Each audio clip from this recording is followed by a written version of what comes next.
Yesterday Upon the Stair. Written by Pit Viper of Doom. Read for you by Gemini Wishes. Chapter 39. One for All appears mere moments after he sounds the alarm, as Izuku rummages through Toga's pockets. The spirit is all in a panic when he flickers into view, only to stop short when he sees Toga unconscious by the wall and the button in Izuku's hand. What did you do?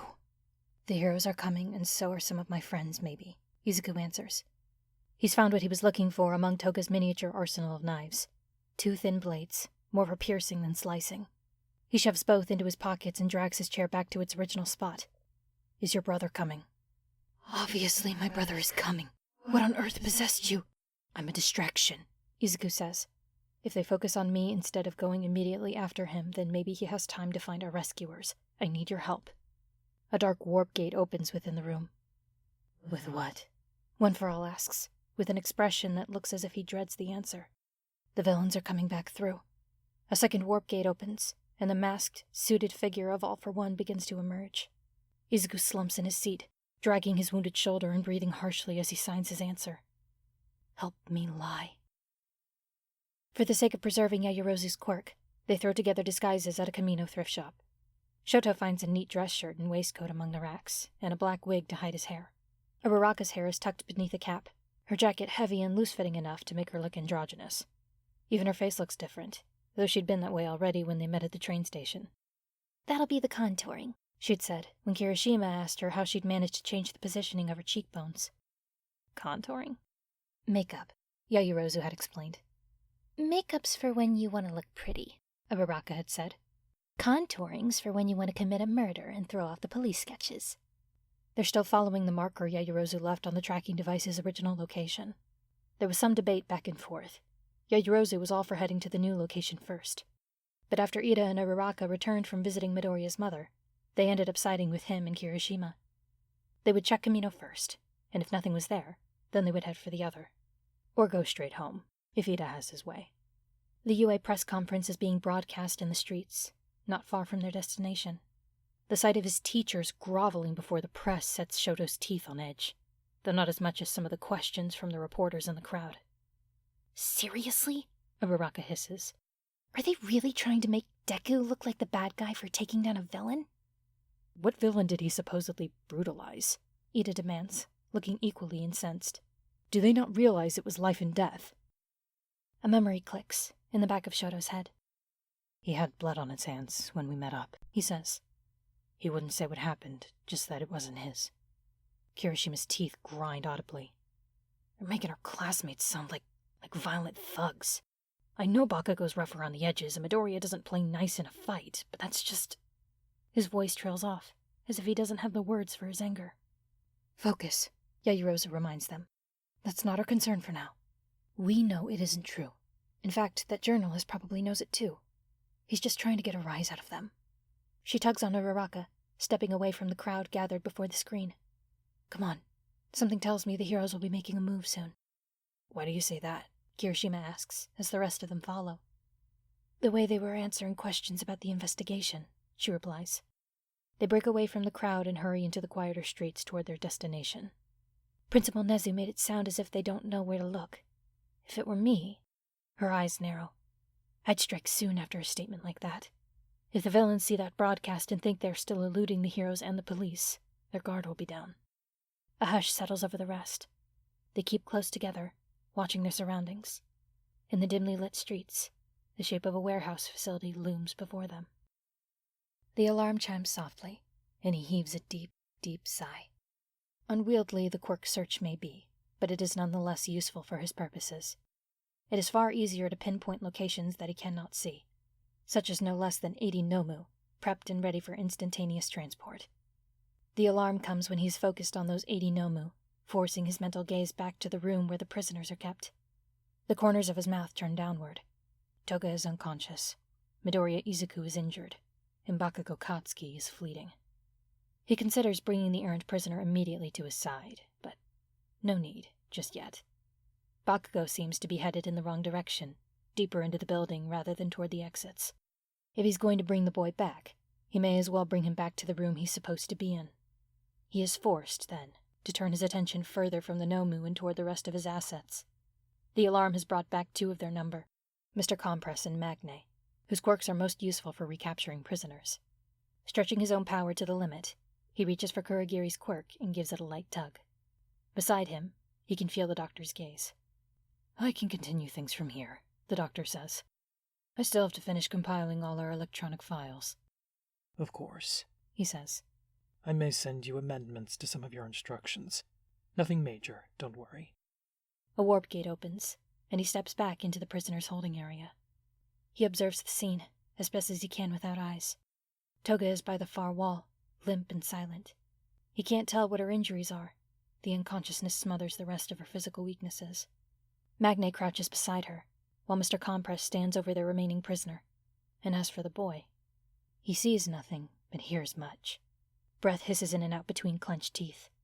His left shoulder is further wounded, already weak from recent dislocation, and now burned as well. It is probably causing him no small amount of pain. His breathing shakes as well as hisses. It sounds wet. It sounds broken. "How is she?" he asks. "Not dead, I hope." "She's hurt. Bad," Magne answers. She sounds almost shaken. "Her face, it's not pretty. Some pretty extensive burns and... Hell, are those teeth marks?" "Are they?" Mr. Compress asks. "If they are, it's probably worth mentioning the blood around the kid's mouth." "Ah." He turns to the boy and steps closer. An awful choking noise reaches his ears. It's like a broken parody of laughter, forced out through uncontrollable tears. It's an ugly sound, an angry sound. That's all very interesting, especially the anger. He can work with anger. It tends to make people just a bit more malleable. "I'm sure," he says evenly, "that there is a perfectly reasonable explanation for this. Would you care to offer it up, boy?" He checks on Bakugo Katsuki. He's still quite a ways from the exits. For a moment, the boy only chokes out another hoarse, bitter noise. Then, "I tried," he rasps. "Tried to escape. One more time." He spits out something, though he doesn't spit it at anyone in particular. There must be blood in his mouth. "He said we could get out. I thought I could help him. I thought if we..." There's no more laughter. He hears the boy's breath hitch and shudder on the way in, and then he sobs in earnest, quietly. He's learned something interesting about people and crying over the years. People cry loudly when they call for help. They cry quietly when they know that no help is coming. He lifts the boy's chin again. "Tell me what happened." The boy is shaking. "We were going to try. One more time. I helped him. I held her back so he could escape, and he... I thought he'd get me out, but he just..." His breath comes out in shorter gasps. He's choking on sobs, on fear, on rage. The anger in the boy's voice is so palpable that he can almost taste it, like blood in the water. "He left you," he says softly. The boy chokes on his own furious tears again. "He said..." "What did he say, Izuku?" The boy ducks his head, and this time he lets him. "He called me a traitor," he whispers harshly. "I tried to tell him he was wrong, and he didn't listen. He didn't even let me talk. And then he said I could either slow him down, or I could slow you down." He hears Magne hiss through her teeth, imagines the pity and disgust on her face. He sighs then, and it sounds just enough like compassion that it hides the satisfaction and amusement. It's extraordinary, really. His enemies and their ilk do half his work for him. "You were right," Izuku sobs, angry and helpless and brought low by betrayal. "You were right. He'll tell everyone I turned, and even if I prove them wrong, I know they'll never trust me again. I know they'll wonder and..." "I said before that you were the sort of person who saves his loyalty for those who earn it," he says, covering one of the boy's hands with his own. "If they take the word of a bully over yours, without questioning it, if they turn against you on hearsay alone, then have they earned it?" "No," the boy says hesitantly. "No," he says. "They have not. And For all that you wounded one of my subordinates, I must admit that it must have taken bravery and no small amount of cleverness. You only made one mistake. One honest mistake of trusting the wrong person. And that, I cannot punish that. He reaches out and undoes the remaining cuff. He hears the surprised little hitch in the boy's breath. You could have escaped yourself, he says. You could have broken free and run. But instead, you called for us. You called for help, of your own accord, even though you knew I might be angry, even though you knew you had made a mistake. So now, stand up, boy, and fix it. You mean? Find him, and teach him what happens to those who abandon their allies in times of need. You have learned many harsh lessons in your time with us. It's your turn now. Teach him a lesson in humility. He hears the breathing quicken, notes the quiet excitement hidden within such a tiny little sound. Are you sure? Even after everything? Show your mettle, Midoriya Izuku. The rest of us have a busy evening ahead of us. He pauses. I won't give you any hints, mind you. Consider it an assessment of your skills, a new starting line. In the moments that follow, the world seems to hold its breath. Okay. It comes out quiet, but firm. The hand beneath his slowly curls into a fist. Okay. I'll try your way, all for one. He smiles and tries to imagine what All Might's face will look like when he sees his precious successor dancing in the palm of his hand. My dear boy, he says kindly. If you like, you may call me Sensei. Shigaraki glances up as Magne and Mr. Compress step back through. Any trouble? Mr. Compress shrugs. It's handled, for the most part. Didn't even have to use my quirk for once. He sighs. Toga's out of commission for a while, however. Well, you'll see later. She's been transferred to a different location for now, just in case things go south here. There's some good news, though, Magne adds with a triumphant smile. Midori Izuku's one of us now. Really? Spinner taps his chin thoughtfully. Would have thought we'd end up fighting him at some point. He really seems like the hero type. Stain even said. Behind the obscuring hand, Shigaraki's face lights up. What the hell does Stain know? I told you all he'd come around. It was just a matter of time. He turns his head then, and looks to the clone cuffed to a chair near the bar. It's been sitting quietly ever since they arrived, for a good reason, seeing as how they gagged him. Hey, Twice. Yeah? What? Your copies mimic the personality of the original, right? Shigaraki wanders over to kick the chair lightly. The copy fidgets, but doesn't respond otherwise. Yeah, it's sort of like an AI based on the original's brain. You made this one hours ago, Shigaraki says. Think it's gotten the memo that it's supposed to be on our side. How the hell should I know? Twice snaps, mood flipping on a dime. Not like it matters. These things are fragile. Too much damage and they fall apart anyway. We should probably move it away from the entrance then, Dobby remarks. We wouldn't want to give the game away too quickly. Magne's hand is on the back of the chair, ready to yank it and their decoy prisoner behind the bar, when the door, and the wall surrounding it, erupts inward. The villains nearest to it are sent tumbling back with the force of the explosion. Apologies, All Might says, smile stretched into an angry grimace. But I've been told it's polite to knock first. I can't believe that worked, Arai says, for at least the 5th time. 2 reasons why it did, Izuku says under his breath. 1, I had his brother coaching me. Yeah, that probably helped some, Arai says dryly. One for All is no longer with him. He's sticking close to All for One's side, ready to send word through the other dead if anything changes. The halls are crowded. Izuku has to weave between them as he hurries through. It won't take long for a message to reach him, if need be. He's clear for now, armed with 2 stolen knives and a pair of cuffs he took from his own chair. The other reason's his new quirk, Izuku goes on. He steals them, but he can't be an instant expert. And Ragdoll... His voice catches.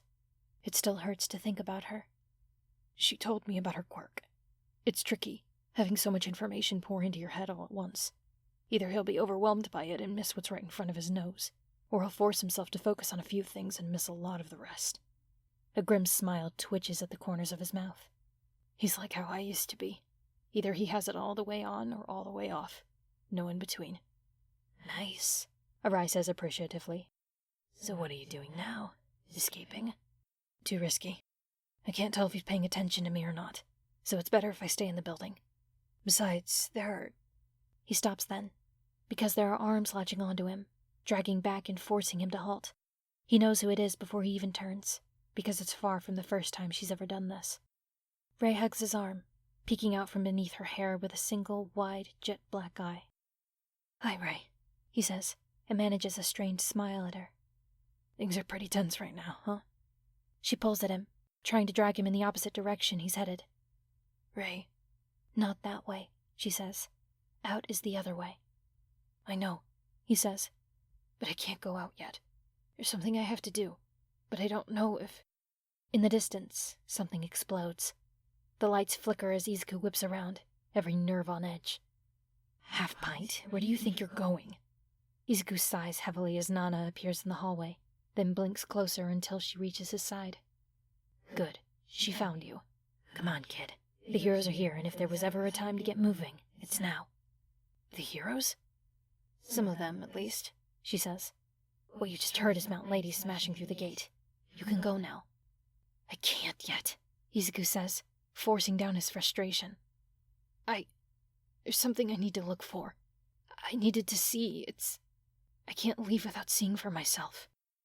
Nana sighs, frustrated. "No, absolutely not. For once in your life, Izuku, you need to turn around and run away, got it? Whatever this is, it's not worth your—" She stops short, eyes narrowing. "Where's everyone going?" The ghosts are filtering out of the hallway. Even Arai is gone, without even a word. There's a tension in the air that Izuku wouldn't have detected over his own. Ray hisses. Izuku's first, terrifying thought is that All for One is coming to check on his progress. But if that were the case, then One for All would have warned him. There's no time for him to form a second thought, because his answer comes as if summoned. Tsubasa stands at the end of the hallway, all dead eyes and mangled wings. As Izuku watches, more figures join him. They vary wildly in age, gender, body type, but they all have one thing in common: black eyes, empty voids that seem to draw in the light around them. "Deku," Tsubasa calls. Ray drags at his arm, her grip icy and painful. "Something's wrong, Miss Nana," Izuku whispers. I just have to see. I'll be right back. Keep an eye on All Might for me, okay?" "Izuku." Heedless of Nana and Ray's protests, Izuku pushes on.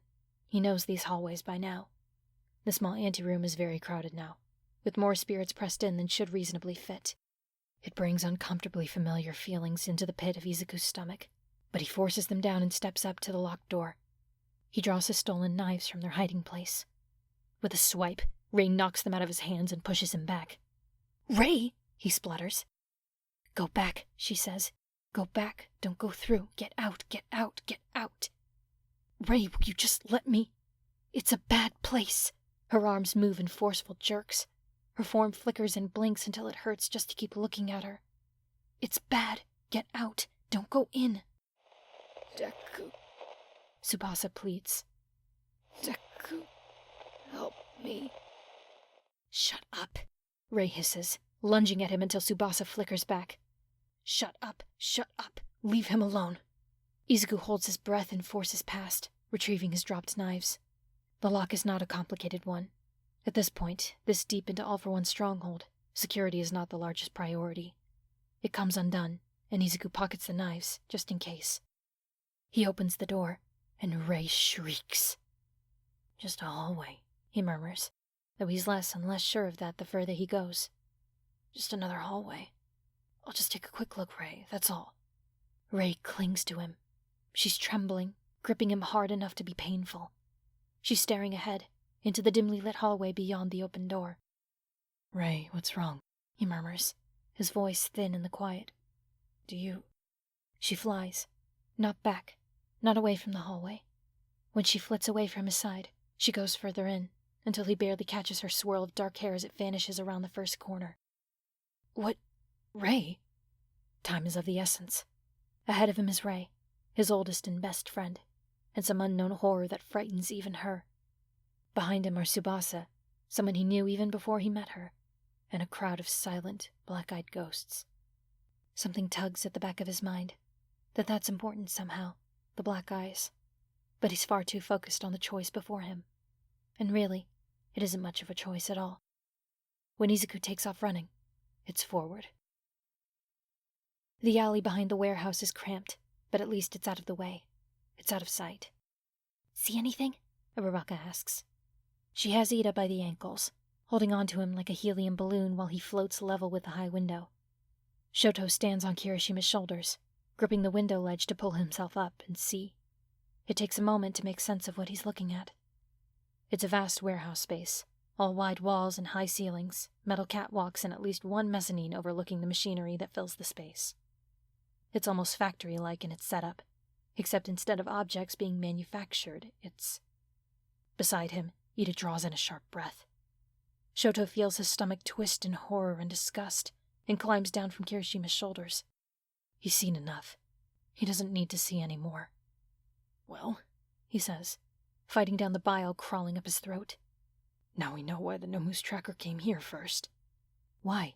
Yaoyorozu asks. What did you see? This isn't their headquarters. Shoto grits out through clenched teeth. I doubt it's even where they're holding them. It's a facility for making those things. Uraraka gasps sharply. Ida? She calls up. Ida, I'm gonna bring you back down, okay? Yes. Thank you, Uraraka. I think I've seen enough. A crash and explosion peals out from near the front entrance they had passed before. That'll be the heroes, Yaoyorozu grits out. We're too closed in here. We need to move positions. Back around to the side, then, Ida says, as Uraraka pulls him back to the ground and releases her quirk. Come along. Hurry. They make their way slowly around the side of the facility until they're just within view of the front entrance. It's been blown inward. The main doors and most of the wall are smashed in, surrounded by what looks like the remains of a truck.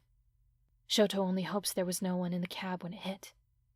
They got in, Yaoyorozu murmurs. The heroes are inside, and so is Midoriya. Bakugo too, most likely. She turns to the others, eyes bright with the first sparks of hope.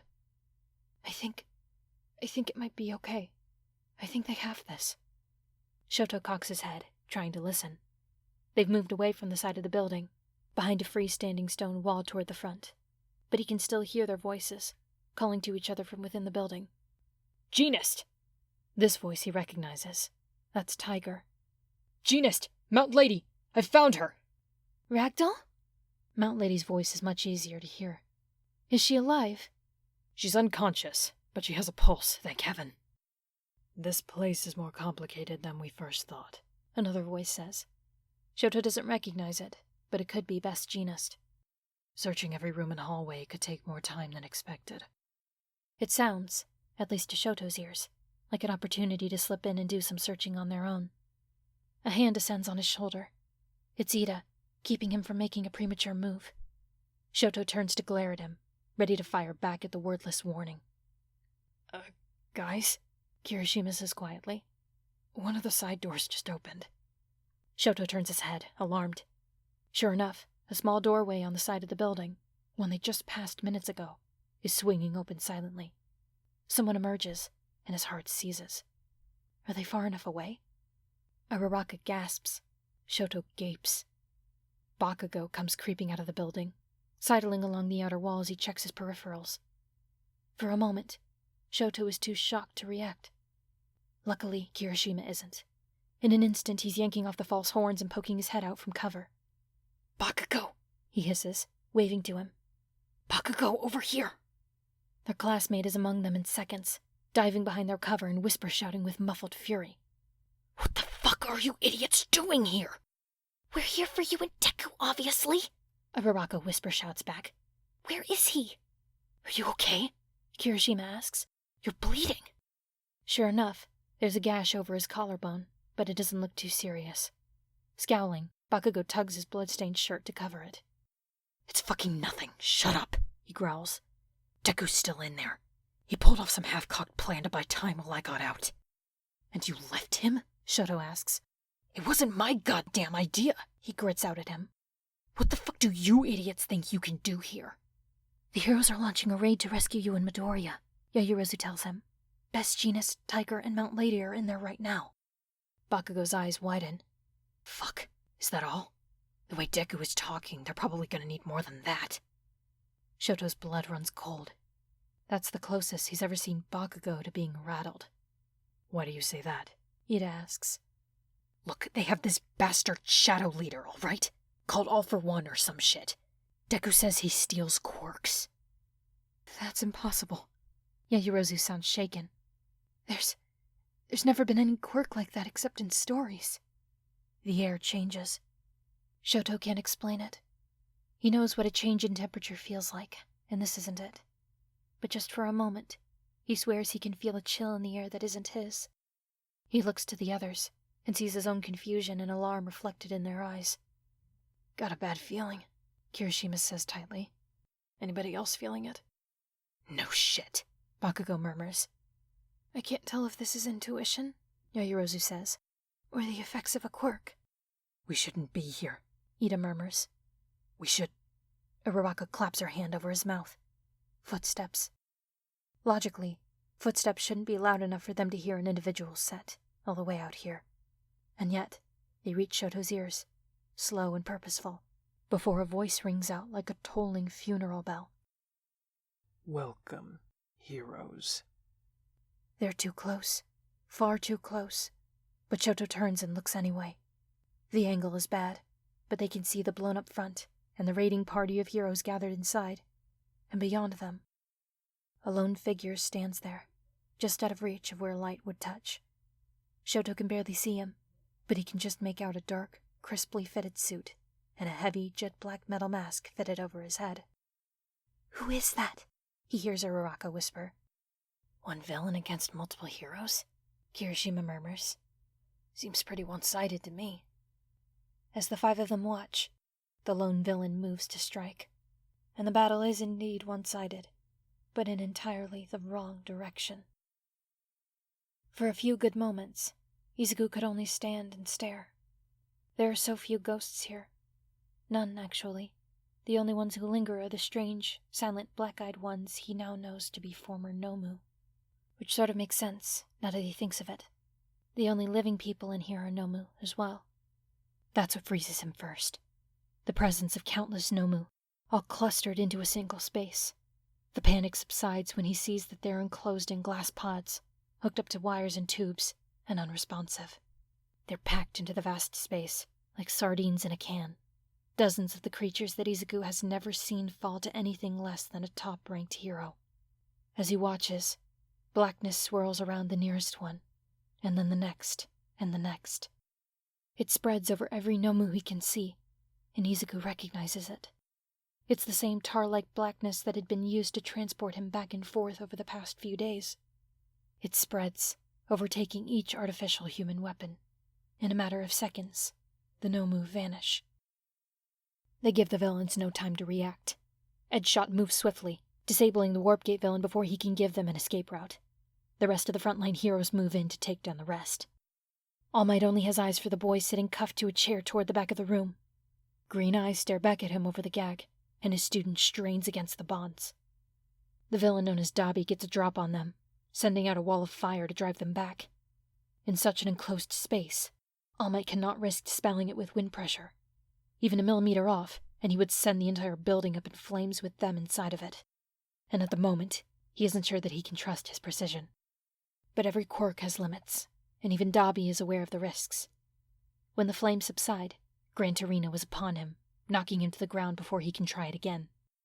The villains put up a fight, but they've been taken off guard. The battle will not last long. It's only a matter of time before every one of them is subdued. Only, All Might halts, scanning the room. He can see Izuku on the other side of the villains, seconds away from rescue. Where's Bakugo? Is he being kept in a back room? It would certainly make sense, given his penchant for explosive noise. A familiar burst of raw power rattles the entire room, and an explosion of wind pressure ripples out in the midst of the battle. All Might lunges forward, scattering struggling villains before him in a determined effort to reach his student. Izuku is on his feet, having blasted his own hands free with a burst of One for All at 100%. Recovery Girl won't be happy with that.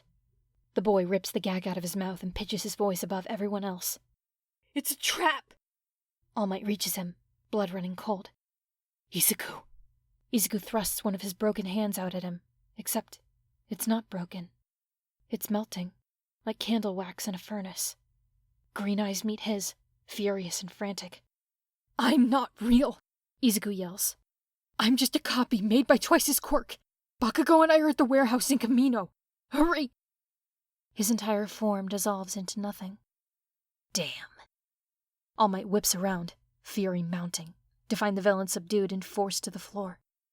Kurogiri is unconscious, making their escape impossible, but Shigaraki Tamura is still grinning. Guess it didn't get the memo after all.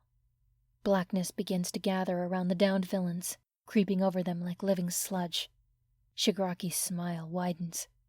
Have fun. The villains disappear into the blackness, just seconds before shouts of alarm reach their ears. All Might exchanges a single glance with Gran Torino, then rushes back outside. The police is out in force around the building, along with more heroes headed by Endeavor. Minutes ago, All Might left them standing at the ready in case backup was needed. They're surrounded now. The entire area is swarming with Nomu. He reaches Endeavor first, right as the flame hero finishes dispatching an artificial human that lunged too close. Clones, He says, fighting against his own rage. they used clones to draw us here. The captive students are at the other facility. Typical. Endeavor spits, face twisted into a mask of disgust. Get out of the way, then. I'll clean up this mess. All Might needs no second urging. With a leap and a bound, he's hurrying toward the other strike location with all the speed that he can muster. Izuku staggers through the empty warehouse on unsteady, stumbling legs. Ray? He calls. Ray, where are you? He looks back. The only ghosts still with him are Tsubasa and the rest. They're following him now, watching him as if waiting. For what? Izuku doesn't know. I don't understand, He says softly. Was that it? Was that what you wanted me to see? They continue to watch him. Tsubasa drifts closer, in and out of Izuku's vision. He brushes an empty pod with pale fingertips. Tsubasa-kun, He says. what is it? What do you want from me? Tsubasa looks up at him. Ji-chan? Izuku jumps. What? Your grandfather? Do you want me to tell your grandfather something? Cold dread fills him. Do you want me to tell him what happened to you? Ji-chan? Tsubasa watches him sadly, black ooze trickling down his face. A shriek rings out nearby. That's Ray's voice. Izuku takes off running through the space, weaving through empty pods until he finds the doorway it's coming from. From there, it's easy to find her. He can feel her fear in the air, sharp and cold as an oncoming blizzard. Izuku runs through the empty halls, ever mindful of the entourage following him. He catches glimpses of her ahead of him, as hazy as a hallucination, a trick of the light. Izuku can only follow, calling after her futilely as she darts ever out of his reach. Finally, she vanishes through a closed door. Izuku tries the handle, finds it unlocked, and follows her inside. It's cluttered. Desks, drawers, and filing cabinets line the walls or stands in rows throughout the room, leaving only narrow paths between them. Metal rattles from within, startling him, but as he ventures further inside, he finally sees Ray. He's never seen her like this. Usually when she's upset enough, she becomes a singular black hole, a point of darkness in the midst of the rest of the world, swallowing light and exuding fear like a tangible substance. But now, she looks scared. Izuku has never, ever seen her look so scared. She's clawing at one of the metal filing cabinets, but she can't open it. All she can do is shake it a little. Ray, He whispers. Ray, it's all right. I've got it. Just hang on. She whips around to look at him, black eyes blown wide with desperate terror. Black eyes. Izuku looks over his shoulder, at the silent retinue still following him. He wonders how he never made the connection. Maybe he just didn't want to. Maybe he was too afraid of what it might mean. When he opens the drawer, his hands are shaking. It sticks when he tries. The filing cabinet is more rust than metal, and it looks like it's been years since anyone tried opening one of these. Ray is at his elbow, pawing through the folders within. Her fingertips nearly catch on one, nearly inch it out, but they phase through before she can get a grip on it. Izuku grasps it himself and pulls it free. Dust makes him cough as he looks at the folder, searching for any clue as to what it means. It's yellow with age, creased in places it shouldn't be, and marked with water stains. Izuku looks to Rei for help and finds her curled up in a pale, black-haired, quaking ball on the floor. All Izuku can hear from her is the soft, grating, persistent sound of static. Rei? No answer. Rei, you're scaring me. Still nothing. He opens the folder and nearly drops it. There isn't much to it. Only a few sheets of printed paper, some of the text blacked out. A rusted paper clip holds it all together, along with a tiny Ziploc bag containing a lock of black hair and a wallet-sized photograph. A pale, round face gazes out at him from the picture, framed by long black hair. The eyes are wide and yellow, not black, but that doesn't matter. Izuku knows that face.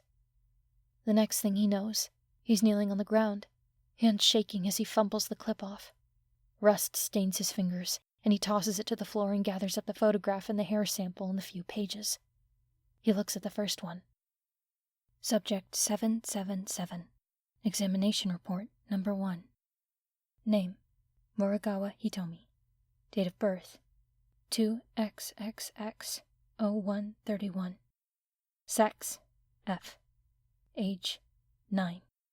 Blood type: O. Quirk: Empathy. Height: 129 centimeters. Weight: 22 kilograms. Subject notes. Beneath that, Izuku skims. They're research notes dating back decades, detailing experiments that he can only barely understand. He catches snatches of things, phrases like drug trials and quirk introduction and response to pain stimulus and unforeseen side effects. When he reaches the bottom of the page, he snatches up the next one, and the next, and the next. There are only 4 pages in all, and they're all the same. Test results. The 4th page reads, about halfway down, 3 emitter-type, non-physical quirks introduced. Reasonable success. Psychological conditioning, 78%. Reasonable success. Physical enhancement, 7%. Failure. Brain function, low. No longer viable subject for psychological tests. Final notes. Subject 777 is now deceased, though not due to further experimentation. Experiment 4E proved too much for 777's higher brain functions, resulting in a vegetative state. While this disqualified 777 for further psychological testing, there were still any number of chemical and physical tests I could have run. I tried to tell AFO this, but my attempts to convince him were fruitless, as usual. This morning he visited the labs to receive a verbal report, which I gave. I informed him that there was still a plethora of knowledge to be gained from this subject before termination, but he pointed out that fresh subjects would bring us far better information, especially when he has no plans to use brain-dead subjects when he moves Project Nomu out of the experimentation stage. I pointed out that 777 could still prove useful as a control group, but did he listen? Of course not. He grows impatient with the pace of our experiments. Terminating this latest subject against my advice is only proof of that. Progress does not happen overnight, but I suppose even an immortal man may feel the press of time. Subject 77's remains have been properly disposed of. A hair sample will be kept for record purposes. End of report. By the time he reaches the bottom, Izuku can no longer see the page. The words and letters blur together, and the way the yellowed paper shakes in his hands does not help. He turns his head. He can't see Rei's face. She's curled up into a ball, her back against one of the filing cabinets, hidden in heavy dark hair as she rocks back and forth. Crackling white noise fills the space. She's a black hole yet again, swallowing up everything in the room until nothing exists except her and Izuku and the black-eyed ghosts beyond them. The floor beneath him is hard and cold as he crawls to her side. He reaches for her, knees aching. Rei? There's a hitch in the static before it fades away. He tries again. Hitomi? This time, she flinches. That's your name, Izuku says softly. your real name, isn't it? Morikawa Hitomi? There's nothing. And then... No. Izuku's blood turns to ice water in his veins. He doesn't know that voice. In 10 long years, he's never heard that voice. It is, he says. His throat aches. It's hard to speak. That's your name, Ray. That's your face. You were here. No. Her hair ripples as if disturbed by wind. She curls up tighter, trembling as she rocks and shakes her head. No. No, no, no, no. I don't want it. Don't want what? Izuku reaches out, tries to brush the curtain of her hair aside so that he can see her face. Her eyes are squeezed shut as they leak black ooze. It hurts. She rocks forward, and she reaches for his hand, grips it with icy fingers. Izuku pulls her closer, but it's slow progress. I don't want it. I don't want it. Take it back. The cabinets rattle, and she presses forward, presses into him until her grip is painful and she's crying out in his arms. It hurts. I don't want it. I don't want to remember. Okay, he chokes out. Okay, Ray, okay. You don't have to. We're getting out, okay? We're getting out. I'm getting you out. Let's go. Let's leave, and we'll never come back.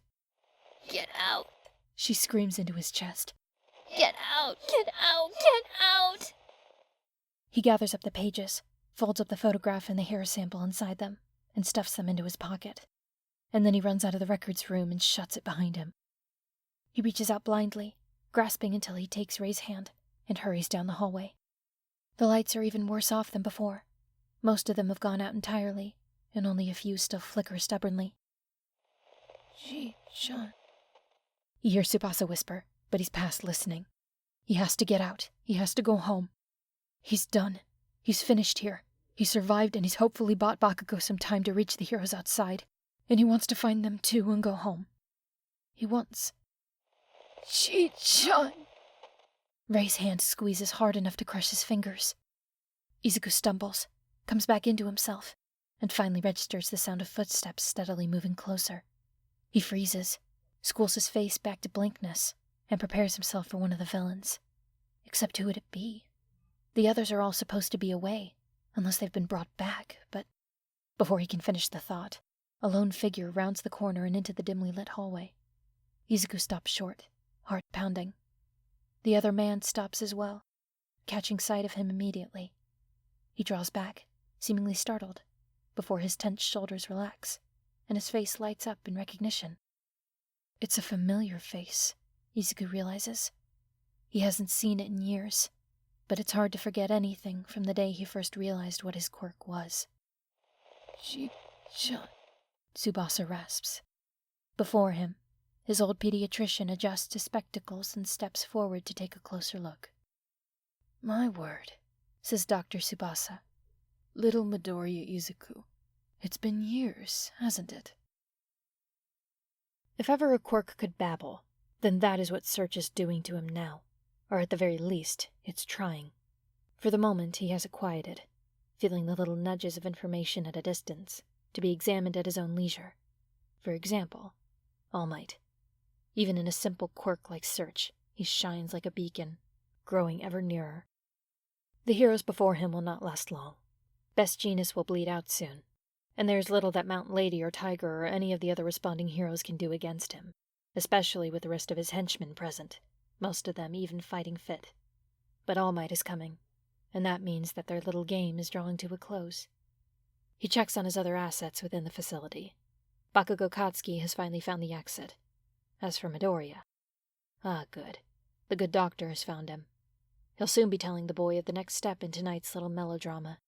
Either he'll send their new asset back out to join the rest of them, or he'll take him along when he makes his own efficient escape. Perfect. And so, when All Might stands in his midst, in the throes of what he is sure is a towering rage, he smiles behind the mask. His henchmen wisely keep their distance as they hold off the rest of the heroes. He steps forward. It's been so long, he says. Where are they? All Might's voice is a rumble like distant thunder. He senses a fight ahead, but no more than that. How he's missed that, not knowing whether he might win or lose a battle. He knows Bakugo Katsuki's location, down to the centimeter. An effort of will brings the boy onto the battleground, staggering and dazed by his quirk. Ah, right. This is the first time he's felt it, isn't it? Young Bakugo, All Might calls to him, with forced calm. The boy's eyes widen at the sight of him, with just a drop of hope and relief. are you all right? Fine, is the short reply. It's all right now. This will be over soon. He can see All Might's eyes moving, searching for the other, but All for One does not bring him forth. No need to reveal that. Yet. It's been so long, after all. He may as well allow himself to enjoy this. At the front of the old facility, a pair of titans clash. Dr. Tsubasa. Izuku's mouth is dry. There are 100 different thoughts and feelings swirling about in his head, and none of them come out on his face or in his voice. Rei's grip on his hand is painful. The dead Nomu are moving now, closer, step by step, to the old man who stands before him. Ji-chan. I'm so very sorry, dear boy, Dr. Tsubasa says. He's smiling a little, like he's so very happy to see Izuku after so long. You must be very confused. He beckons. Come along with me. All for One told me I ought to find you, if I could. Izuku doesn't obey immediately. I'm supposed to find Bakugo? Don't worry about that. He won't be angry that you couldn't, Dr. Tsubasa assures him. It was only a test, you know. Now come along. Or would you prefer to join the others outside? I can signal him to fetch you, if you like. No, that's okay. He's probably busy. I just... Izuku stares at him, swallowing against the unease that creeps over him. I didn't expect to see you here. That's all. It's been a while. The old man smiles fondly. Yes, it has. I'm very glad you've found your way to us, Izuku. It's good to see you again, and this is a good place. You've been eating well, I hope. Your mother was always very good about that. It's surreal, as Izuku follows him down another hallway and into a larger room. It's much neater than the records room he just left. The far wall is dominated by a desk covered in papers and notes, and one large computer screen showing a loading bar near completion. All the while, his old pediatrician makes small talk. He asks how well Izuku sleeps, about his favorite foods, about schoolwork. Izuku answers as if in a dream. Rei presses close and quakes. File transfer, 88%, the screen reads. A memory drive protrudes from the side of the computer, its blue light blinking softly. It won't be long now, Dr. Tsubasa tells him. We'll be moving to a new facility tonight, since this one's compromised. We'll have to move quickly once this transfer is complete. I'll miss this old place, though. It may not look like much, but for the past 40 years, it's been ours. 40 years. Rei's papers dated back 30. Are there others? He asks. Other scientists? There have been, in the past, he sighs. But for the most part, it's only been me. Not everyone can stomach the work that we do here. He thinks of Dr. Hamada. Izuku says. The Nomu? Among other things, Dr. Tsubasa replies. Quirk study, as well. And speaking of which, step closer, would you? I thought I saw something. Hesitantly, Izuku does so, though Rei's fingers dig into his wrist until he might scream. Luckily, she's holding his right hand, and not his broken left. But Dr. Tsubasa simply shines a small flashlight in his eyes, squinting through his spectacles at something only he can see. Ah, tapeta lucida. Fascinating. Izuku blinks the colored spots out of his vision. What? I only noticed by chance when I saw you in that darkened hallway, Dr. Tsubasa explains. Your eyes, they have tapeta lucida, a layer of tissue that serves as a retroreflector, often found in nocturnal animals, deep-sea creatures, and most famously, cats. I imagine you've had trouble taking pictures? Yeah, Izuku answers. My eyes show up red, and I spooked one of my classmates a couple nights ago. Eye shine, Dr. Tsubasa says with a smile. It's the main visible effect of the tapetum lucidum. But what does it mean? Izuku wonders how much time he has. He wonders if All Might has found his way here yet. Well, for one, it means you most likely have better night vision than those without it, Dr. Tsubasa says. Beyond that, who knows? It could be the full extent of your invisible quirk, or it may only be a physical indicator of it. He shakes his head ruefully. Nah, I was such a fool all those years ago. I never checked your eyes, even after your mother said, "You saw things, didn't you?" Tell me, Midoriya, what did you see? Izuku locks eyes briefly with a dead Nomu over the doctor's shoulder and keeps his voice carefully subdued. No, he says softly. No, you were right. There wasn't a quirk after all. I just imagined things, pretended I had friends. I was lonely back then. Ah, I see. The old man nods and seems to accept this. He glances at the loading bar. 95%. I do remember your grandson, though, Izuku continues, and the ghost of Bakugo's old friend flinches. Tsubasa-kun? We used to play together. He swallows, though his mouth and throat are dry. How's he doing? For a moment, the doctor is silent. I'm afraid I haven't had the chance to speak to him recently, he replies. Tsubasa's black eyes are fixed on Izuku as he answers. That's all right. I haven't seen him since 2nd grade, so it's probably more recent than me. Dr. Tsubasa hums thoughtfully. Well, he went to Gyaku Middle School, and then... Oh, it's no use. His high school escapes me. My mind isn't what it used to be. He shakes his head. Ji-chan, Tsubasa-kun pleads. Ji-chan, don't lie. Izuku's blood runs cold. You talked to me, Tsubasa-kun says, grasping uselessly at his grandfather's arm. I asked you why. You said you were sorry. He lies, a dead Nomu whispers. Scattered, mangled voices take up the low cry. Lies. He lies. Liar. Why? Is that... You're being modest, right? Izuku asks. He feels cold inside. Cold outside, too. That's Rei's hand, still clutched in his. Those research notes. That's your work, isn't it? Dr. Tsubasa looks at him, surprised, and then smiles ruefully. My memory is going, I'm afraid. It's why my work is so important to me. I have to continue it while I still can, before I'm no use to anyone. You'd have been with them when he first fought All Might, Izuku says. You saved his life. All for One, I mean.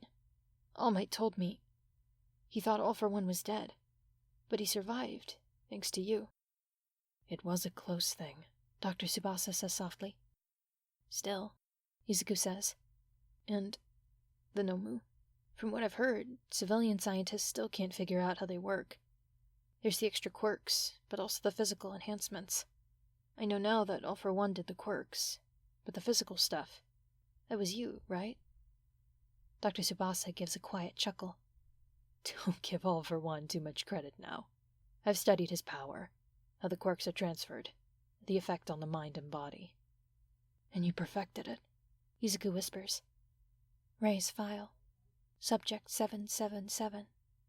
How many subjects did it take? The file transfer finishes, and Dr. Tsubasa pulls the memory drive and pockets it, along with several others on the desk. Years of study, he says. Of work and research and so many sacrifices. He straightens with a smile. But it's for the best. All for One is far older and wiser than either of us could ever hope to be. I know that he will make sure my work serves the greater good. He pauses, giving Izuku a shrewd look. This interests you, does it not? The inner workings of quirks. Of course, Izuku answers, honestly enough. They had to move quickly, the doctor had said. But Tsubasa is like him. He likes to talk about his interests. It's easy to distract someone like that. My whole life, I was never sure if I even had a quirk, or if I had one, but I just couldn't figure out how to use it. Dr. Tsubasa looks at him carefully, his mouth turned down in sorrow. I really did wrong you all those years ago, he says. I should have done more to help you, and I apologize. But now, you're one of us, aren't you? Izuku heaves a sigh, drawing it out as long as he can. He works his right hand free of Rei's grip. and slips it carefully into his pocket. I don't know. I don't know what I'm doing. There's so many things I didn't know, and so many things I thought I knew that were wrong. He hesitates for a moment. I'm so lost. I'm so confused, and I don't want to betray everyone. I don't want to turn my back on my friends, but they can't help me. Not really. We can, Dr. Tsubasa tells him. Maybe, unlike All for One, he even means it. I promise you, we can. I can teach you what I know. I won't live forever, but maybe you can carry on my work. I'll do my best to help you. He turns to gather up a few more things. In his pocket, Izuku's hand closes around the cuffs. Yeah, I know you will. He moves. It's painfully easy, overpowering an old man, even with one arm useless. One cuff goes around the doctor's wrist, and the other snaps shut around the leg of the desk. It's welded to the floor. He's not getting free anytime soon. Izuku, Dr. Tsubasa splutters, shocked. You're going to be very helpful, Dr. Tsubasa. Izuku's voice is cold. Every inch of him is cold, like a brick wall against an oncoming car. He reaches into the doctor's pockets and begins emptying them. The memory drives he stowed away, a remote communicator, anything that might be used to pick handcuffs. He pockets it all, while the doctor stares at him with open-mouthed shock. When he's finished, he stares right back. He doesn't glare. He doesn't scowl. He just stares, blank and cold, until the color drains from the doctor's face. You're going to stay here and be quiet, and when the heroes come for you, you're going to go with them without fighting. You're going to tell them everything you know. He leans in closer. That's how you're going to help me, Doctor. That's how you're going to pay for what you did to Tsubasa-kun. The doctor chokes on good air, spluttering, shock and horror creeping over his features. You don't know what you're talking about. Izuku, please listen. Tell me you didn't, Izuku whispers. He thinks of the last day he saw Tsubasa alive, in a dark alley in Hosu City. He thinks of the records room, crammed wall to wall with experiment records. Tell me you didn't turn your grandson into a Nomu. Tell me you didn't murder countless people just to figure out how. The doctor stares at him in shock. I didn't murder them. Midoriya, I didn't. I held no ill will against them. I did nothing in malice. I was under orders. You don't understand his vision, my dear boy, and... His eyes widen behind his glasses, knocked askew in a brief struggle. Listen, you have to let me go. You don't understand. You're right, Izuku says, standing up. I don't understand. I will never understand. And I don't want to. The door bangs against the wall behind him. Izuku whirls around, heart leaping to his throat. Nana and One for All stare back, empty eyes wide. Please tell me that's one of the bad guys, Nana says. 'Cause Half Pint, you gotta get out of here. Now. What? Izuku says. He's destroying the facility, Dr. Tsubasa says. His voice is high with desperation. Leaving nothing useful for the authorities to find. Oh, damn it all, I've left it too long. After the file transfer finished, we only had so much time. Midoriya, get me free. You have to get me free, Izuku, please. He whips around and lunges for the doctor's cuffed wrist, heart in his throat. Cold hands seize him by the arms, and he cries out when it jars his injuries, but to no avail. The ghosts drag him back. Wait, he rasps out desperately. Ray has a hold of him.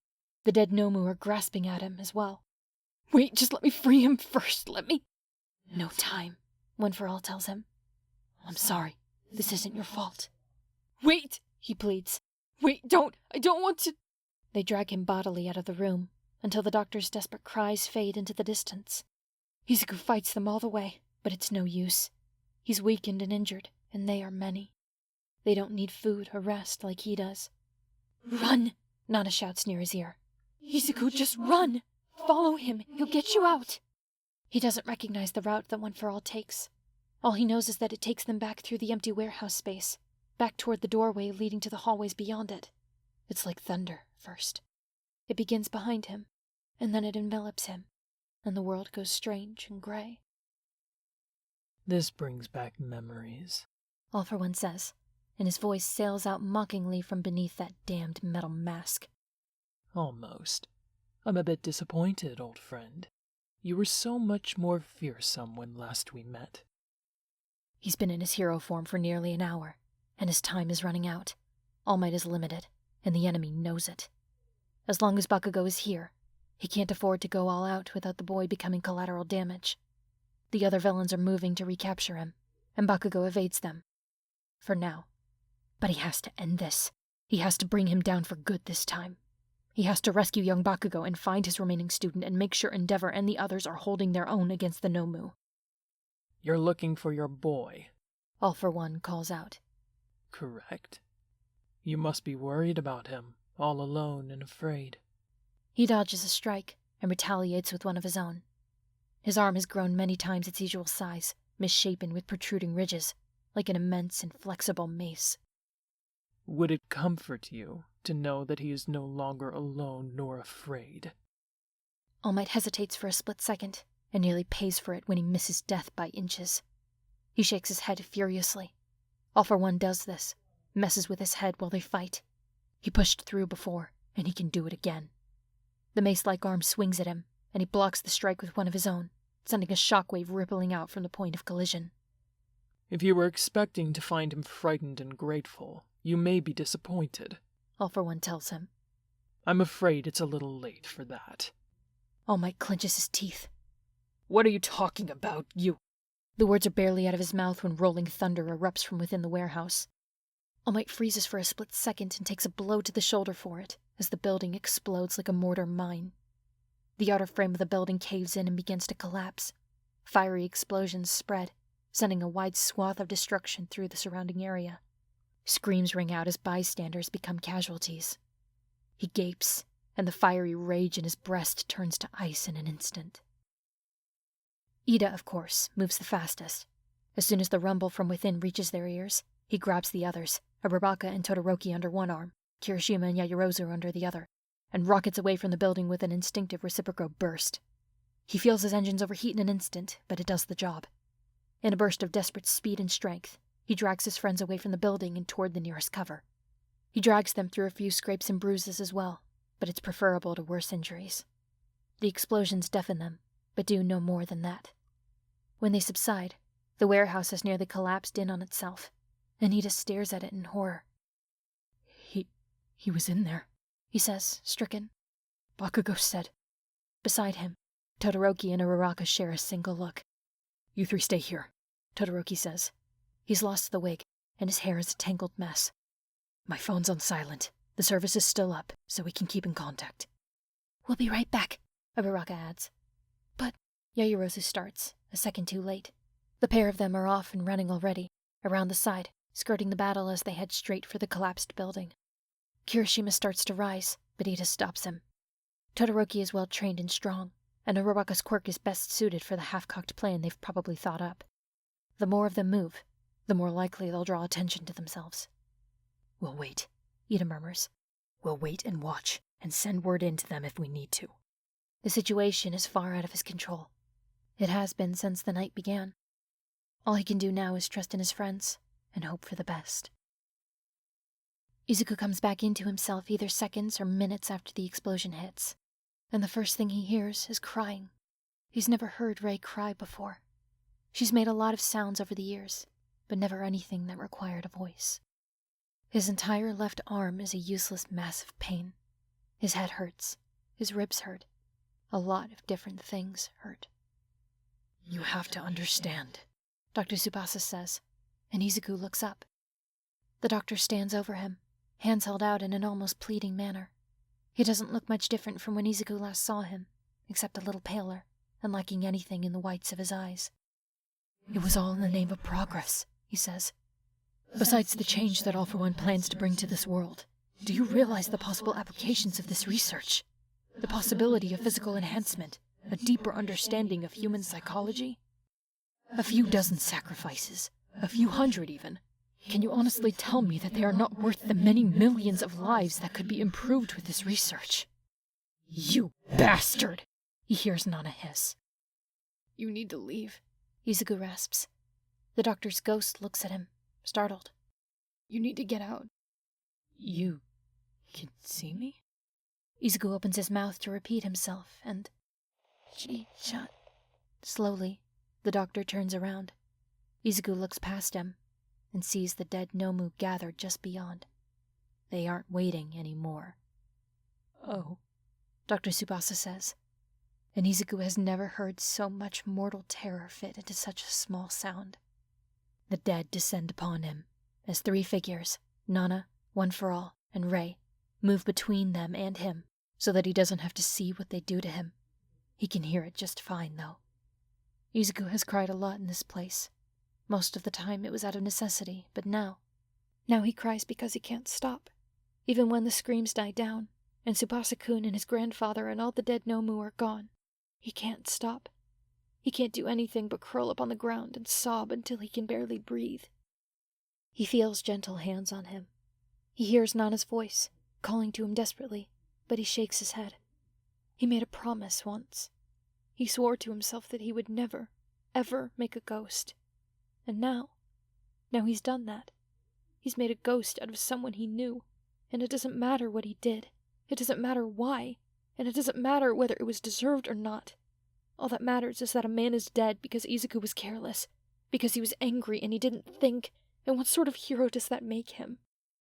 He's not sure how long he lies there, injured and sobbing and feeling alone even with ghosts at his side like they always have been, ever since he was small. He opens his eyes and finds Nana and One for All gone, and Rei is still there, but he feels more alone than he's ever been before. And then... Hey. A foot nudges him. The voice is familiar to him, but his vision is too hazy for him to see the face that goes with it. A nudge comes again, harder this time. Hey, kid. If you're crying, then it means you're not dead. And if you're not dead, then you can get up and get out of here. A choked sob escapes him, and a pale face swims in his vision overhead. Hino? Surprise, the ghost says dryly, crouching by him. Your pushy friend Nana found me and sent me on ahead to get you up. Something about me being enough of an asshole to pull it off. He tilts his head to the side. You gonna prove her wrong, or are we gonna get out of here? I can't, Izuku chokes out. Can't what? I can't do this. Everything I try just fails, and I can't. His voice cracks pathetically, but he's beyond caring. I'll ask again. Can't what? Hina retorts. Can't get up off the ground and walk? No one told me your legs were broken. I killed someone. I don't see how that constitutes broken legs, kid. Hino reaches out and grabs a handful at the back of his shirt. Come on, get moving before the rest of this damn building falls on you. And part of Izuku thinks, good, let it. And it must show on his face because Hino spits out a curse and drags him up to his knees. I am not playing around, he growls. Get the hell up, Midoriya, or so help me I will drag you out of here by the hair.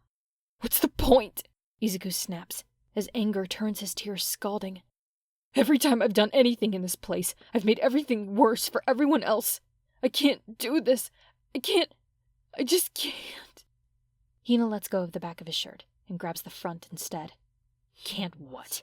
He grits out in Izuku's face. Can't be a hero? Is that what you're saying? Don't give me that bullshit, Midoriya. Why do you even care? Izuku spits back. All you care about is playing stupid pranks on Endeavor. So why do you care about what happens to anybody else? Why are you even here? Because I owe you, damn it! Izuku isn't expecting this. Not the words, nor the fierceness in Hino's voice. You want to know how I know it's bullshit? The ghost asks. I've already seen you save people.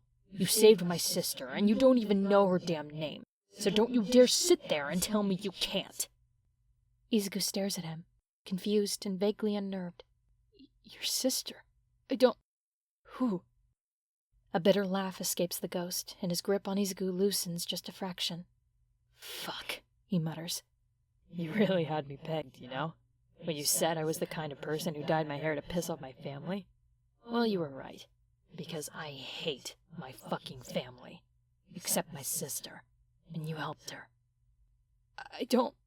Hino's form flickers. His dark hair fades, the color leaching out of it. I couldn't help her, he says tersely. I couldn't do anything to help her, alive or dead. The color vanishes, leaving his hair snow white. And then you came along, and you gave her son back to her. He gives Izuku a little shake as he lets go. You did more for her in one afternoon than I ever could in 25 years. So don't you dare sit there and tell me you make everything worse. Izuku gapes at him. You mean, you're Todoroki's? Yeah, he says dryly. And speaking of which, he's on his way. As in, he's in here, in this building, looking for you, right now. The feeling of his heart dropping to his stomach is either relief or dread. Izuku isn't quite sure which. Where? Get your ass up off the floor and I'll show you. As Izuku staggers to his feet, Hino cracks a sardonic grin at him. Oh, and before I forget, I saw a face I recognized on the way in. Want to hear something interesting about Dabi? The building around them may as well be made of matchsticks, and it's making Ochako's hands itch. Most of it was brought down by the initial blast, but some sections are still, just barely, standing. Other parts of the building are giving away, and she can hear the buckling architecture both near and far. Every distant rumble makes her jump. The air nearby feels cold. Todoroki has his right hand half raised and ready. Deku once said she and Todoroki were well equipped for rescue work. Her quirk is good for finding and freeing trapped victims, and Todoroki's right side is perfect for shoring up damaged structures. She wonders if he ever thought they'd have to put it into practice rescuing him. Several times they have to change course, either because the way is blocked, or because Ochako recognizes the sound of a structure about to collapse. There's little need to talk. Ochako stays close to the light of Todoroki's fire, and adds the light from her flashlight to it. They tap and point to indicate better routes. They help each other over rubble without any need for a question and answer.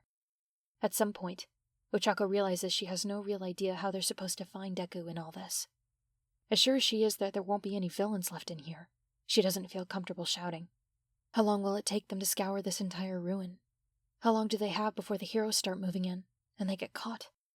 And if Deku is here, lying injured somewhere, then how long can he afford to wait for them? Inevitably, they reach a fork in the path. Actually, fork is putting it lightly. It's more like a cross-section of hallways. Various wall sections have fallen down, leading to several possible paths with maybe even more further. It's the kind of place where it'd be easy to forget which way they came. They stop here, briefly breaking off from each other to inspect each possible path. They all look equally dark and forbidding to Ochako's eyes. How sure are we that there won't be any villains left? Todoroki asks, rejoining her. I doubt we have a lot of time left, and if we split up to cover more ground... That's a bad idea, Ochako says. She sees him scowl. Todoroki, no. I know this was sort of my idea, but we promised Ida and Momo. We promised we wouldn't take more risks than we could handle. It's bad enough that we came in here at all. Let's not make things any worse. We have nothing, Todoroki reminds her. We have no idea which way to go, and we can't afford to keep wandering around while the building comes down around us. Well, we can't afford to wander around alone either, Todoroki, Araraka grits out. Look, I know you're scared, but we can't just... At first, she thinks it's a mirage. She sees it. She's sure she sees it. In the corner over Todoroki's shoulder, down one of the middle right paths. She doesn't even mean to point her flashlight that way. It's just how she's holding it. And because of that, she sees the figure dash past, just beyond the reach of the beam. For a split second, Ochako sees her clear as day, and then she blinks, and the darkness is empty. It wasn't much. Not a villain, or Nomu, or Deku. As far as Ochako can tell, it was just a little girl. But what would a little girl be doing down here? Araraka? Todoroki calls to her. He glances over his shoulder, as if following her gaze. But there's nothing to see anymore, if there ever was. In the back of her mind, Ochako remembers the drawings on the fridge. She'd only glanced at them briefly, before Ida called her back out. But she still got a good look at the wobbly crayon drawings that Deku must have made when he was little. A dark-haired girl had been in several of them. Mrs. Midoriya had tried to claim that it was her quirk, to talk to people who couldn't be seen. Ochako had caught the lie. That way, she says. She doesn't wait for Todoroki to answer. She just moves. She has to clamber through a hole in the wall, but it's easy enough to clear the rubble and make it to the other side. If she just goes, Todoroki will probably follow. Ochako looks in the direction that she saw the little girl move. She shines her flashlight to the end of the hallway. It's brief again, almost like a reflection, or a trick of the light playing off the shadows. For an instant, the beam falls upon the little girl standing at the hallway's end, face hidden in dark hair, watching Ochako before she vanishes again. Sure enough, Todoroki catches up to her. Araraka, I thought you were the one who said it. "It's this way," she says. I think I heard something. Come on." I didn't hear. "Just trust me?" She meets his eyes briefly. He sighs, but doesn't argue with her. They reach the end of the hallway and turn the corner. Ochako sees nothing but a pile of rubble blocking most of the path, but she presses on, clambering over it to the other side. There are no more forks in the road, just one path ahead of them. And then, just ahead, she hears something for real. The hallway bends up ahead. Ochako catches just a hint of uneven footsteps before someone comes stumbling into view. A head turns toward them. Eyes flash wide as they catch the edge of Ochako's flashlight beam. She freezes where she is, and Todoroki stops short. From the end of the hallway, a noise like a strangled sob reaches them. Ochako has never been much for running. She's not bad at it, but she's not the best in their class. But now, for once, she matches Todoroki pace for pace as they rush forward. Deku slams into them with a choked cry of pain. One arm goes around her neck, the other around Todoroki's, and Deku drags them both into a hug. Ochako hugs back, whispering an apology when she squeezes too hard and hurts him. Todoroki's only a beat behind. "You shouldn't be here," Deku whispers. "It isn't safe, all for one." "Bakugo told us," Todoroki says. "All Might's fighting him now. Are you injured?" "Yeah." Deku pulls back, wincing. Todoroki reignites his left hand once he's at a safe distance, and Ochako hisses through her teeth when she gets a good look at Deku's face. "It's mostly my left arm." He stops, staring at Todoroki's other arm and the splint on his right hand. Todoroki moves it behind his back. "It's nothing." "I'm sorry." Deku's staring at Todoroki's injured hand with quiet, wide-eyed dismay. "Is it broken? I didn't mean to, I swear. I knew they had me, and I just wanted you to let go." Ochako's heart sinks, and she feels Todoroki stiffen beside her. "Oh, Deku." "It's nothing," Todoroki repeats, and links his right arm around Deku's left. "Now come on. It's time we weren't here." The building is shifting around them again. Ochako takes hold of Deku's other arm. "Come on, Deku. Let's get you out of here." The battle before them seems to last forever. Tenya's heart has been in his throat since the building first went up in fire and thunder, and the few glimpses he catches of the fight only heighten his tension. All Might is the most powerful hero. Everyone knows that. Tenya has known that since he was a child. And yet, as he watches his teacher meet the villain called All for One head-on, again and again, he realizes something terrifying. All Might is struggling. It shouldn't be possible. It's because of Bakugo. As if reading his mind, Yaoyorozu grips his arm to steady herself as she speaks. "He has to hold back, because Bakugo's in the line of fire." "Then we have to get him back out," Kirishima murmurs at his other side. "Long as All Might's in his face, I doubt that guy'll be able to teleport him back." "There's nothing we can do at the moment," Tenya warns them. "He's surrounded by villains, and there are only 3 of us." A moment passes, and Yaoyorozu's grip tightens. Make that 6. His first thought is that Uraraka and Todoroki are back, but that would only make 5, wouldn't it? Unless... Tenya looks to her, then follows her gaze back over his shoulder. For the first time since this terrible night began, he feels his heart lift. Supported on both sides, Midoriya looks more the worse for wear. His face is battered, his clothes torn and dirty, and the bruises beneath his eyes have only deepened. But he's alive. He's here. He's within reach. Tenya stretches a hand out toward them. Midoriya meets his eyes, then looks past him. His face goes paler. "How long?" he rasps. Tenya can barely hear him over the din of battle. "How long has he been fighting?" Tenya turns back around to see. "It's difficult to say." He blinks. There's steam on the battlefield, surrounding All Might on all sides. Tenya doesn't know what it means, but it can't be anything good. "Midoriya!" Kirishima lunges forward, nearly tackling Midoriya in a hug. Both Uraraka and Todoroki gently press him back. "Listen, I hate to ask this. I know you've been through a lot, but..." His eyes are bleak. "You know more than we do. Bakugo's right in the middle of that, and it's keeping All Might from going all out against the guy in the mask. Is there a way that we can get him out?" Midoriya moves forward. He's limping a little, but he gently sidles away from Ida's silent offer of support and moves up to their vantage point beside Yaoyorozu. There's something different about him, Tenya realizes as he watches his friend. How he moves, how he carries himself, how his eyes spark and glow in the dim light. He looks cold. There's no other way to describe it. Yeah, Midoriya says. There is. He looks back, and his eyes are like stone. I'm gonna need all your help. In the end, it's a blow to the side that does it. The dregs of One for All are fumes now, and keeping his power within his grasp is like trying to hold smoke in his hands. But he does it anyway, because he must, because there is nothing else that he can do. He is angry, and perhaps it makes him careless. Perhaps the pressure and fear within him get the best of him, and All for One slips past his defenses, swinging a reinforced limb straight into his wound from 6 years back. Pain explodes his vision. For a few nauseating seconds he is blind and deaf, numb to everything but the taste of blood in his mouth. When his sight comes back, it is obscured with steam, and the arm he holds out as a shield is wasted and frail. How unfortunate. All for One drawls at him. The mask makes his voice sound more like a machine than a man. Did you ever imagine that the truth would come out this way? Toshinori looks down at his lopsided mess of a body as his failing hold on One for All keeps only some of his muscle mass in place. He looks up at the lights shining down from the news helicopter. He looks at his other arm, still swollen with muscle. How many more strikes does he have within him? How much longer can this battle be dragged out? What does he have left to fight for, now that the world he helped build is crushing down around his ears? They're shocked. Every one of them saw it happen, and the sight leaves them stricken until Izuku has to bark at them. "Hey!" he snaps. Todoroki looks back at him, face tense. Ida and Yaoyorozu look to him as well, with her Uraka barely a beat behind.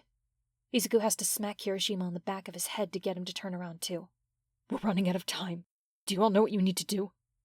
Yes, Todoroki answers. Wait, Yaoyorozu says. What about me? He digs into his pocket, brings out the handful of memory drives he stole from the lab, and presses them into her hands. Take those. Keep them safe. Give them back to me when this is over. If you can't, make sure they go to a hero you trust. Aizawa-sensei would be best. All right, but wait, what do you mean if I can't? Deku, Uraraka speaks up. I think we all know what we're supposed to do, but what are you going to be doing? To be perfectly honest, the last thing he wants to do is answer that. They'll only get worried. Or worse, they'll try to stop him. He looks beyond them, to the ones they can't see. Rei is still there, still silent and clinging to him. Hino and Tensei are there, watching for his next move. And when he turns back to the battleground, he can see Nana at All Might's right side, and One for All at his left. And throughout the battlefield, all around them, there must be hundreds of them. More dead than Izuku can count. They surround the two combatants, pale and spectral, every one of them watching and waiting to see who walks away from this fight, because watching is all that they can do. Hundreds of ghosts. All for One has lived a long time, and it shows. He's already broken his vow. He's already handed one murderer to the ghosts that waited for him. If they get what they want, how much more sleep can he possibly lose? The ground beneath him shifts, and he hears warning cries from his friends. He glances down at the black tar forming around his feet, and it's almost a relief to see. It means someone else is making the decision for him. A warm hand closes around his, and he follows it back to its owner's face. He doesn't panic. This time, he can aim for pressure points. This time, he can make Todoroki let go without hurting him. He has Ragdoll's quirk, he tells them. So I'm going to make sure he's looking at me instead of anyone else. Get in position. Stick to the plan. If everything goes right, you'll make it out with both of us. He doesn't hear them reply.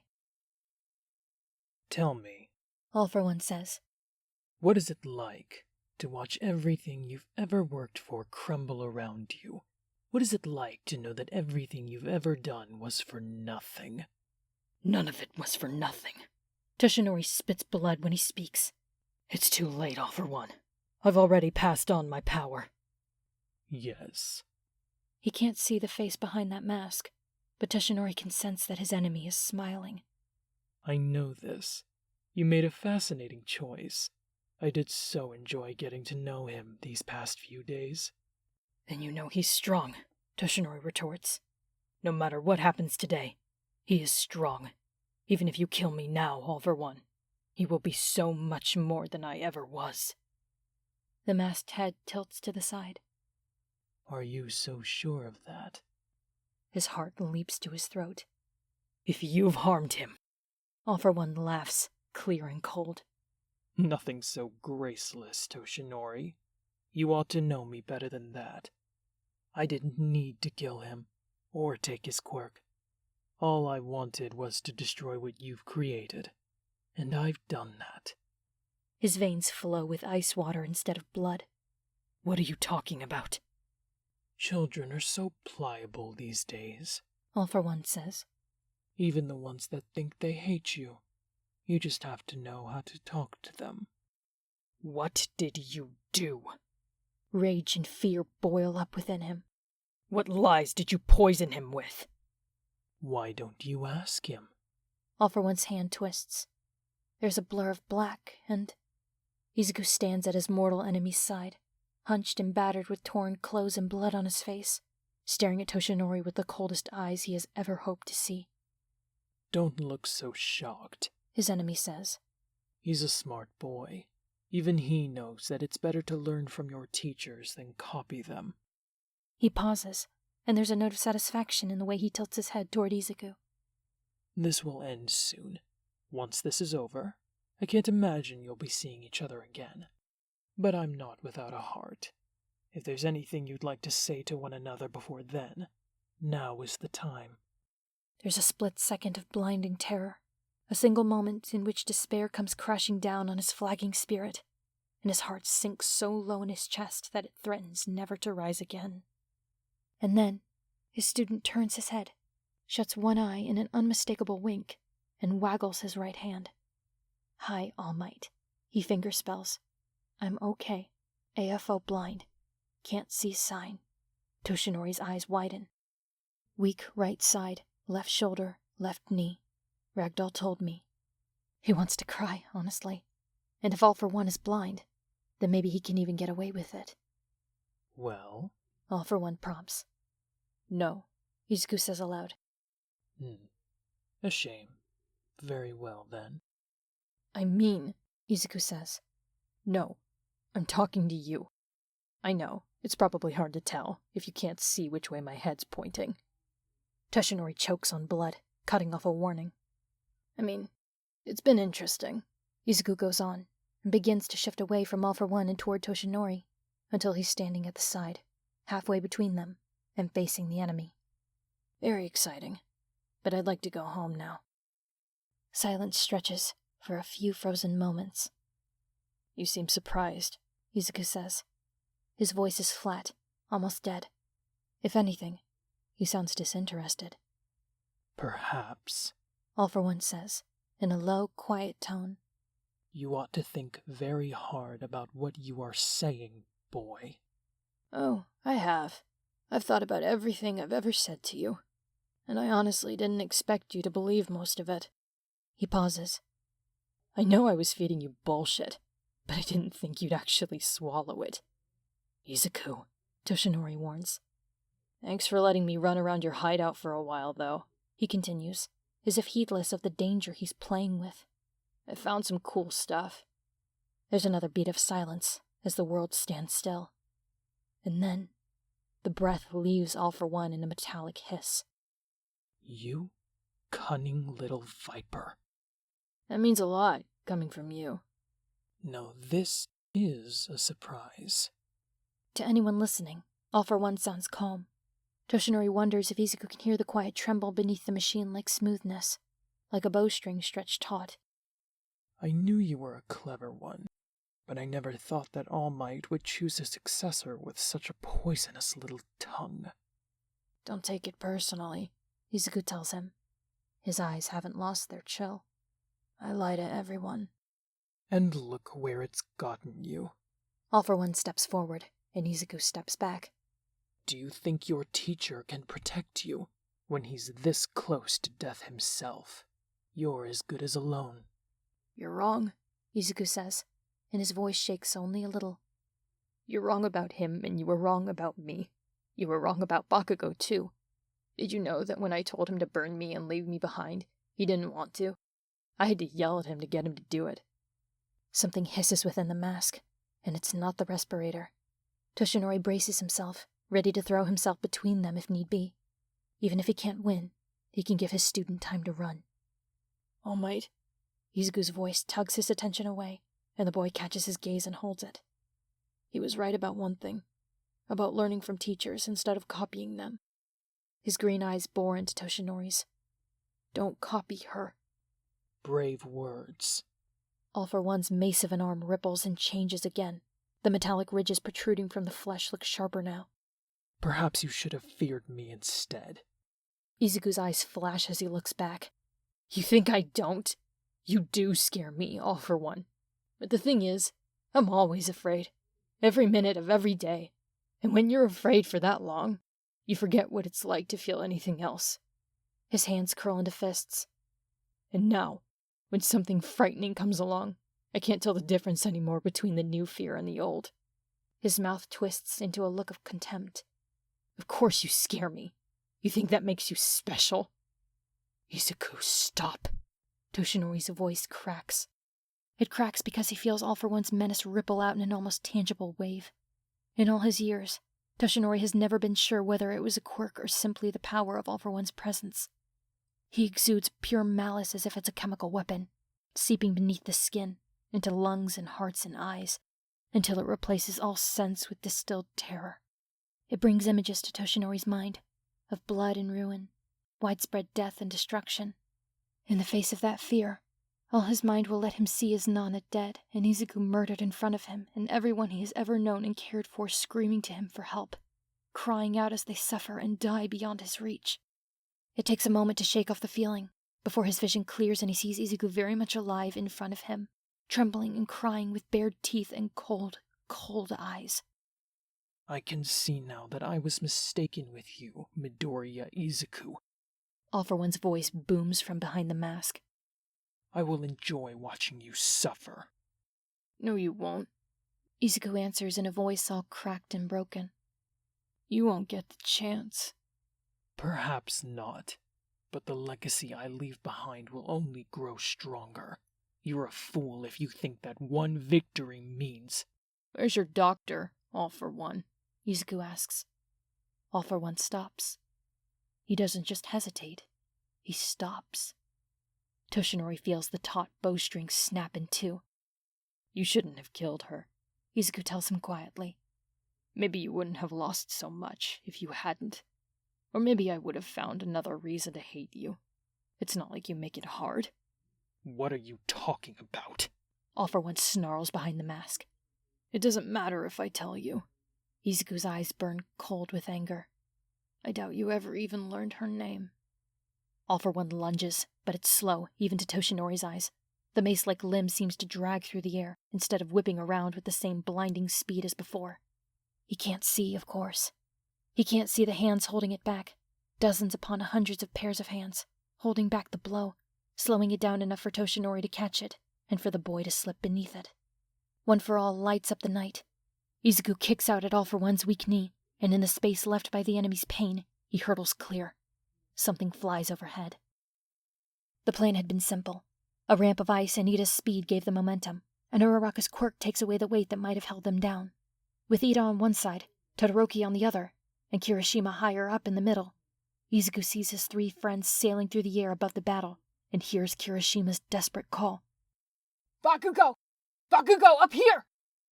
Bakugo is just ahead, surrounded by the remainder of the League of Villains. His head tilts back, and his eyes widen at the sight. Grab my hand! Kirishima yells. Bakugo doesn't hesitate. A series of powerful explosions send him hurtling upward, and Izuku readies himself to leap after him. A hand closes around his arm, hard and cruel and burning at the touch.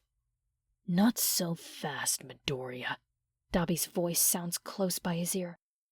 Izuku whips around until they're almost nose to nose, staring the villain dead in the eye as he whispers back. Go home to your mother, Todoroki-kun. Dabi lets go. Izuku rips himself away, calls One for All into his limbs, and leaps. He feels hands behind him, supporting him, boosting him upward until his friends are within reach. He's surrounded by the dead, reaching for him and helping him.